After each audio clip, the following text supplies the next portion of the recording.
윤상호 해양진흥 So Mr. Yoon Snag-ho, Maritime Finance Division Head of the Korea Ocean Business Corporation, will have a presentation on the theme of the Maritime Finance of KOBC. Now it is time for Beyond the Ocean. Mr. Yoon was the initial Planning and Coordination Director of the KOBC, so he laid a foundation for the organization and finance and planning. And now he works as the Maritime Finance Division Head to secure the port and logistics infrastructure in and out of Korea, so that we can develop our country into a maritime powerhouse. So we are going to invite Mr. Yoon to the podium.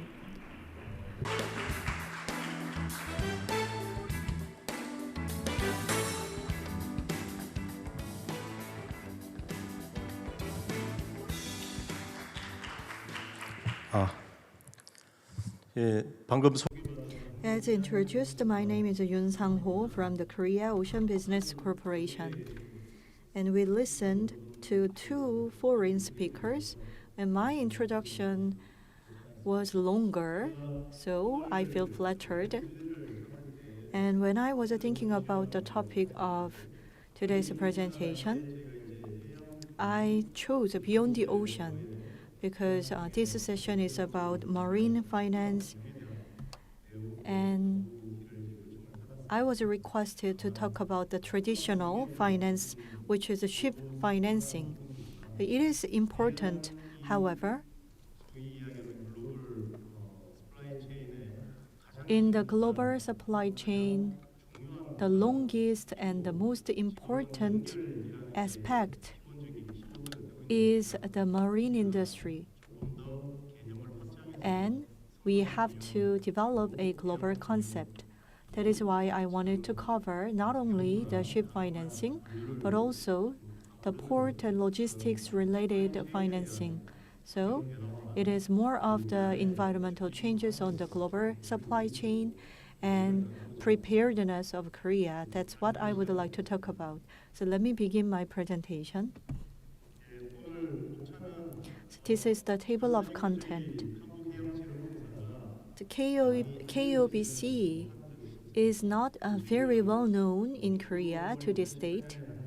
So we launched in 2018, and we have been making efforts to play an important role in the market. However, still there is a low awareness of my organization, so I would like to introduce KOBC first. And I will talk about global supply chain environmental changes, followed by the reactions of the Korean government. And I will also talk about how prepared Korea is. And one of the organization relevant to this topic is KOBC, and I'm going to talk about my organization's plans to these changes. So let me start with the introduction of KOBC. I heard that we have plenty of time for my presentation, so I prepared a lot for the introduction. And KOBC was launched to make Korea a maritime powerhouse. And let me talk about the shipping industry in general, which has progressed in Korea. And as you know, shipping industry is a logistics industry, and it is about the trade. And in Korea, export takes up a large portion of the national GDP. So after the Korean War, up to this date, trade has constantly expanded, and the shipping industry has accordingly developed as well. However, we experienced the global financial crisis, so we had some glitches in the process. So the first example that comes into my mind is the second oil shock in the 1980s. Because of the economic slowdown, we had a difficulty in the shipping industry in Korea. There was a huge restructuring. And in the 1990s, there was a continuous global economic development, and accordingly, the shipping industry in Korea also garnered growth.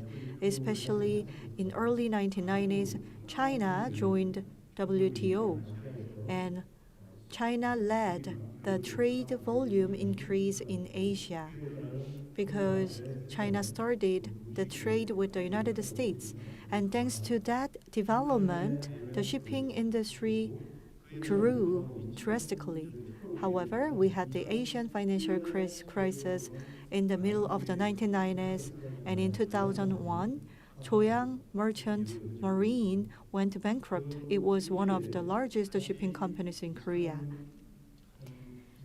And in 2002 and 2003 and up to 2007 and 2008, when we had the Lehman Brothers collapse, we had a booming period of the shipping industry before the global financial crisis.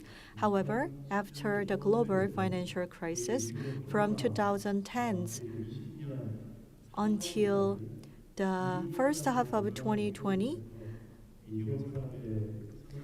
there was a slowdown in the market in general. And you might remember that Hanjin Shipping went bankrupt. So it is a long introduction of the history of the shipping industry in Korea. You might think that there has been a continuous growth of the industry, but we had many problems in the process. And there were not many cases of merchant marine companies going bankrupt. They are mostly merged into other companies. However, two companies in Korea, Hanjin and Joyoung, they completely went out of market. So against this backdrop, the Korean government determined that the shipping industry is an important service industry for the Korean economic development. So the government established KOBC with the aim of developing the shipping industry after the bankruptcy of Hanjin. And we would like to ensure the sustainability of the shipping industry in Korea. That's the aim of establishment of my organization. So we were launched in 2018. And let me talk about our contribution to this date. So it has been around 6 years since our establishment. And we financed about 8.4 billion US dollars or 11 trillion Korean won. And we have 160 shipping companies, and about 80% or 132 companies were financed by us. So when we look at the number of vessels, it's 323. And the investment in logistics and assets, there has been about 10 cases. And when we look at the portfolio, ship finance takes up about 61%. And for the past 6 years, there were some companies which needed liquidity provision, and we provided such liquidity, and the portion is about 23% in our business portfolio, and 4% went to port and logistics. And we had a small portion of investment into other areas. And recently, KOBC has a dedicated research organization. And we have a dedicated research arm, and we have RMs in charge of ship financing, and we are working with them. And Korean shipping companies are working with them, and we have been collecting the data. And for the past 3 years, we have collected the data, and we are also analyzing this year's data approximately. And as of the end of 2023, so we surveyed more than 1,000 vessels and 107 companies. And in terms of tonnage,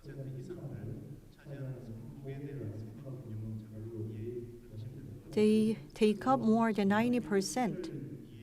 So we collected the data for more than 90% of participatory companies, so the result must be significant. And the accumulated amount was 23 billion US dollars, and as of the end of 2022, it was 26 billion dollars. So it is 3 billion less last year. So in 2023, new financing was worth about 5 billion, and the repayment was worth about $8 billion. That's why we had a 3 billion less amount in 2023. And foreign financial institutions were impacted by Basel III and other changes in the regulation. So they have less interest in ship financing. That's what we thought. And when we analyze the 2023 data, there is an outstanding feature. So we added 5 billion of financing, and foreign companies took up 56% of them. And KEXIM and KOBC and other public financing corporations were accounted for 34% of financing. So we need further analysis in more details. However, when we look at last year's data, the shipping industry has seen a recovery by expanding its capital. So the foreign financial institutions are participating more compared to the previous years. And compared to the private institutions, still in Korea, public institutions are playing an important role.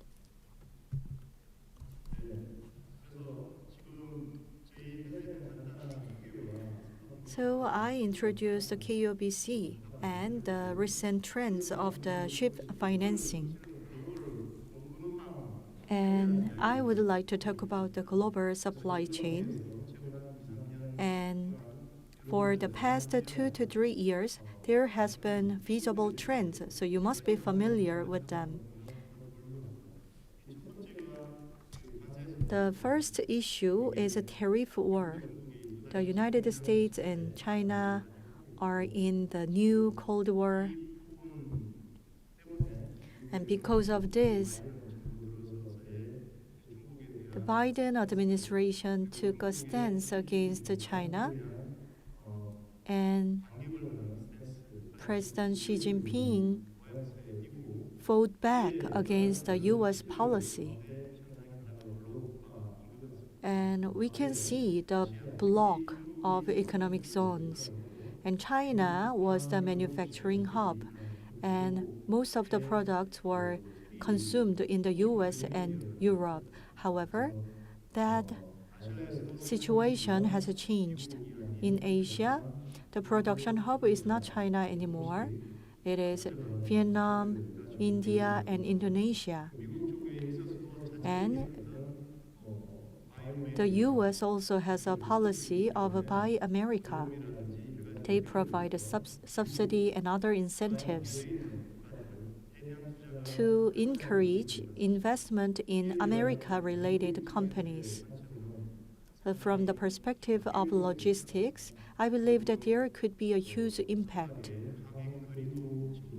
The operating distance of ships has changed, and cargo-related facility and capacity might change.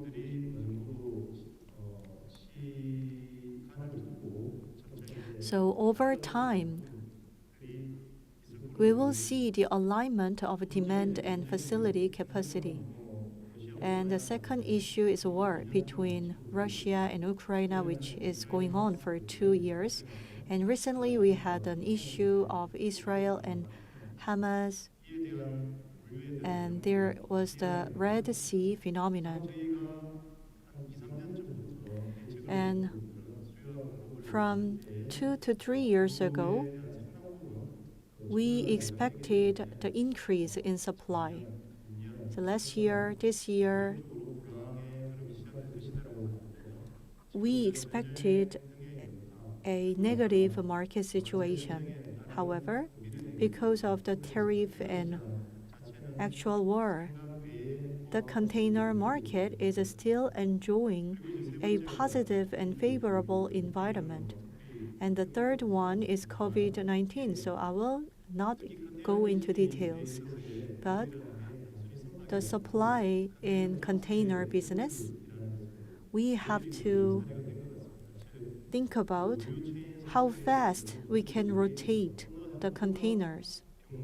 It is important when there is a bottleneck in one location, the entire flow will be disrupted. And when we delay the speed of business, we will lack empty containers. Then we cannot use the containers for a prolonged time, and it will have a huge impact on the business. And the fourth issue is the global inflation, which has an impact on investment.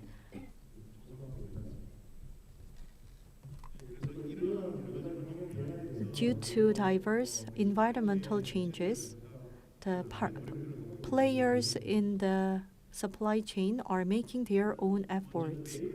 First of all, this is the changes from the manufacturers.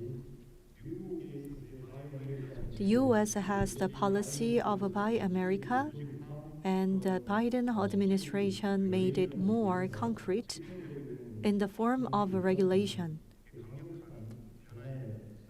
So it was a strong change, and accordingly, as you see in the box at the bottom, major manufacturers in Korea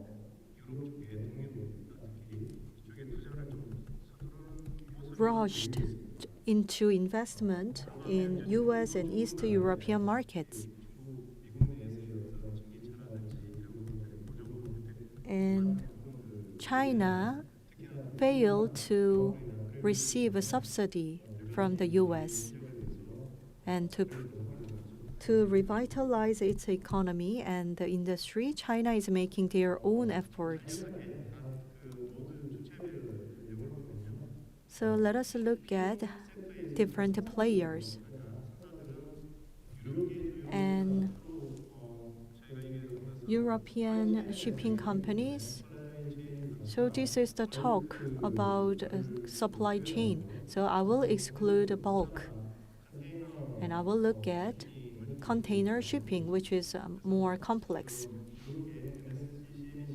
MSC and Hapag and CMA, they have something in common. They are improving the quality of service. And from the 2010s to 2020,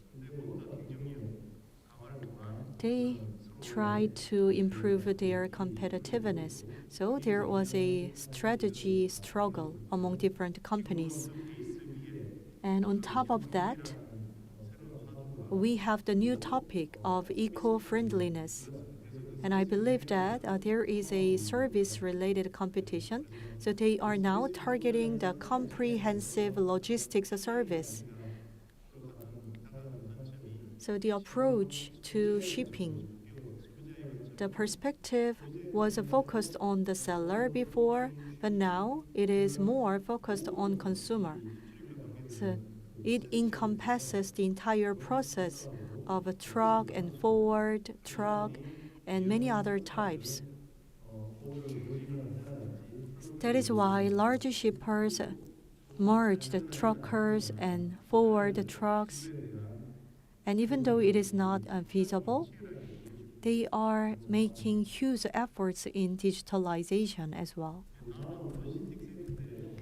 And the next one is the logistics center. THL and Schenker and Kuehne+Nagel, every company has the same target. They would like to improve the quality of their service. So we are witnessing these changes. And in the previous session, green financing was mentioned. And I believe that you all know about these changes.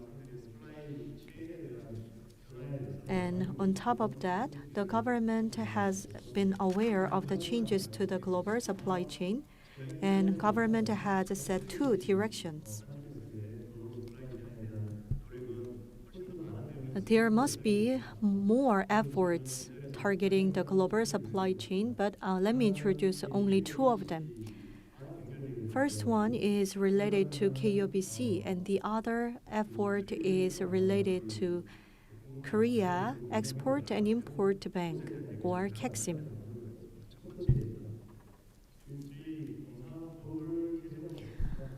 First, KOBC Act was revised in January this year. And the revised content includes ship financing and port and logistics. So we were allowed to operate port logistics business. However, there were limitations. It was limited to brownfield. So it was investment for the existing facilities. However, through the revision, we could even invest in the greenfield where the port is constructed. So we can finance those projects now. And now, before, we didn't have a clear legal foundation for investment in the global logistics assets. However, it became clear through the recent revision.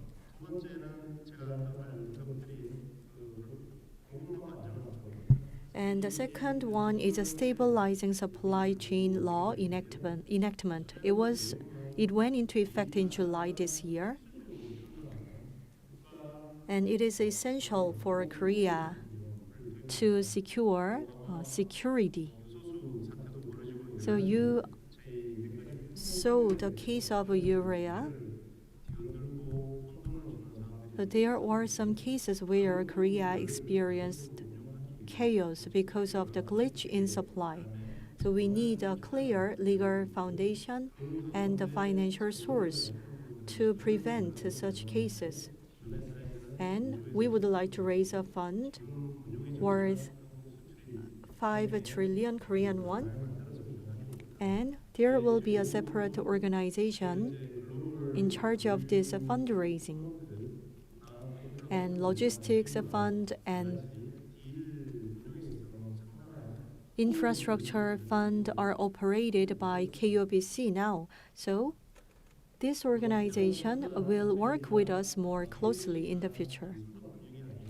And KOBC can do the business in port and logistics, and I will introduce our future direction in this area. So up to 2023, from 2018, we have accumulated exposure worth 500 billion won, and we targeted 10 assets. However, internally, our mid to long-term plan includes from 2024 up to 2028, we would like to build exposure worth 4 trillion Korean won, or $3 billion US. And we want to invest 1 trillion won in terminal and port. And for logistics center and global supply chain relevant asset, we would like to put 1.5 trillion won. And for M&A finance, we are mulling over investing 0.5 trillion won, and for smart terminal equipment, it is another 0.5 trillion won. So these are the recent investment cases. The first photo is about the crane, and it was the equity investment to secure control over terminal operations. And in Busan and Gwangyang, Ulsan and Incheon, they are port hinterland, and we would like to support the financing for the construction of relevant facilities, and we are reviewing these projects. And at the bottom of the left side, we work with the logistics company in Korea, and we would like to build 3 logistics centers in the US. And at the bottom of the right side, it started 2 years ago, and it is the refinancing case in a port located in Ulsan.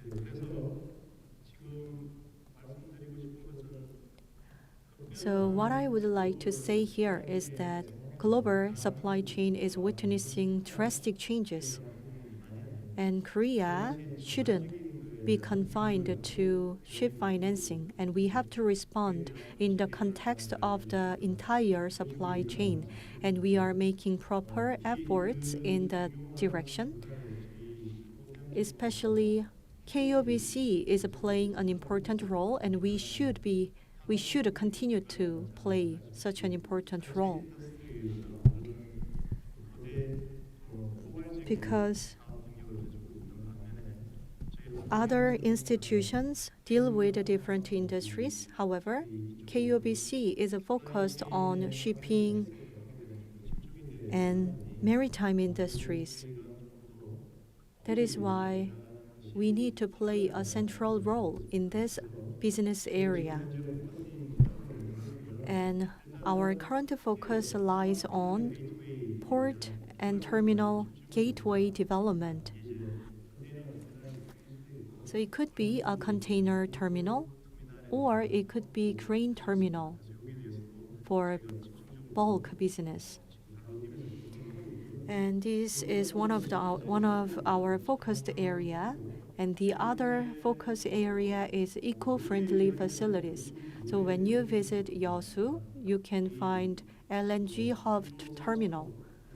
So the project is worth about 1.4 trillion won. The storage facilities and quay and bunkering vessels will be the target of investment. And KOBC would like to join the project, so we are reviewing the possibility.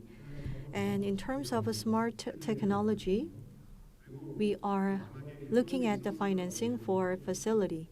And we have another focus area, which is a human resource. It is not a palpable, however, essential area. And recently, one of the biggest topic is human. So we lack the number of seafarers, and we lack the number of port professionals. But that is the reality. And IT development personnel is lacking as well. So when I go to seminars and conferences, many people talk about the lack of professionals and talented human resources. So KOBC would like to make efforts in this field as well.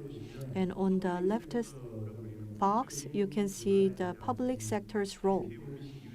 And other than KOBC, we have KIND, LH, which is reviewing the investment for European facilities, and we have KOTRA and COSMES project, and KDB and KEXIM's project.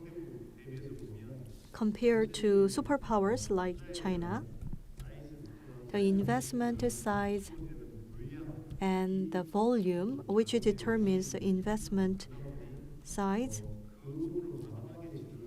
is smaller. So that is why it is hard for us to execute a bold investment. So KOBC cannot do it alone. We cannot deal with the infrastructure on our own. That is why we have to work with KDB and KEMCO and KEXIM so that we can secure SPL-related asset, which is essential for Korea. So we need collaboration and support from different organizations, and the public sector cannot cover this alone, and it shouldn't be, because every investment requires economic feasibility, and the important indicator is cargo volume. That is why we have to work with the private sector and communicate with the private companies. And public financing institutions should build the cooperative system first, and that's when the private institutions come in and help us. And public institutions will serve as a priming water, and private sector could jump in when the environment is right. However, before that, public institutions should work together first to make a solid environment. And this is the end of my presentation. Thank you for your attention.